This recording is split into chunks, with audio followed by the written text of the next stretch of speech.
Cette semaine, je ne peux m'empêcher de m'adresser à ces bandes de jeunes casseurs qui ont encore tué à Paris et qui sévissent de toute manière un peu partout.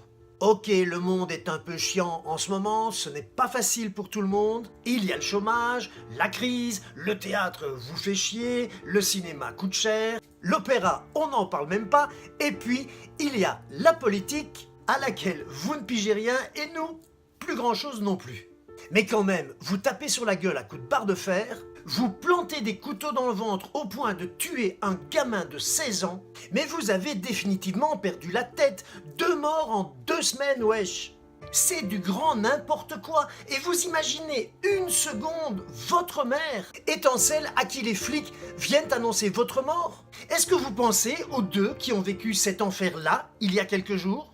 Et tout ça par pure connerie, par vengeance, en ce qui concerne le dernier môme tué. Tout ça parce qu'il avait avoué les détails d'un traficotage de drogue dans la cité. Vous pensez rendre justice, sans doute, la vôtre. Vous fixez le champ de bataille sur les réseaux sociaux et puis c'est la guerre en pleine ville. Vous appliquez alors la sentence, mais vous n'en avez rien à foutre des passants, des enfants qui jouent et dont vous ferez demain des crapules parce qu'ils n'auront de toute façon pas le choix. Ça vous fait égal de faire peur aux petits vieux qui passent, au contraire, ça vous éclate. Alors quand vous faites la une des JT, je suis certain que ça vous fait bander, que vous vous sentez puissants, les maîtres du monde, enfin surtout de votre petite cité. Vous êtes super excité quand un petit con de 16 ans braque une prof en pleine classe, une arme sur la tempe pendant qu'un autre connard fait des doigts d'honneur. Vous êtes fier de lui et vous pensez que c'est déjà un dur, mais en fait c'est juste un gamin de merde qui finira devant la justice, la vraie.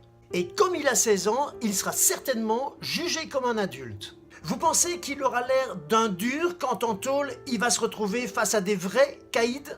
Vous ne pensez pas plutôt qu'il va pleurer sa mère exactement comme vous le feriez d'ailleurs?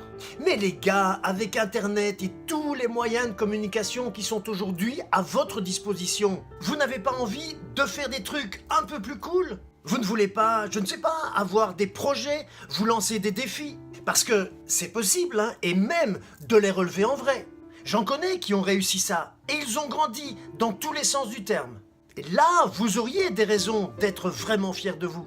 Parce que peut-être que le gamin qui est mort sous les coups le week-end dernier, eh ben, il serait devenu un grand rappeur ou une star de cinéma. Il aurait peut-être lancé une start-up qui vous aurait fait bosser, trouver du boulot, quoi. Bref, vous auriez peut-être été vachement fiers de lui, plus tard. En tout cas, là, ce n'est évidemment plus possible puisqu'il est au cimetière et qu'il n'aura de toute façon plus la moindre chance de vous prouver quoi que ce soit. Alors arrêtez de vous taper sur la gueule ou allez le faire sur un ring. Là, au moins, vous apprendrez le sport, des règles, le respect. Ça ne vous ferait pas de tort, ça, d'apprendre le respect. Et vous savez pourquoi? Pas parce que nous, les vieux, on en a besoin.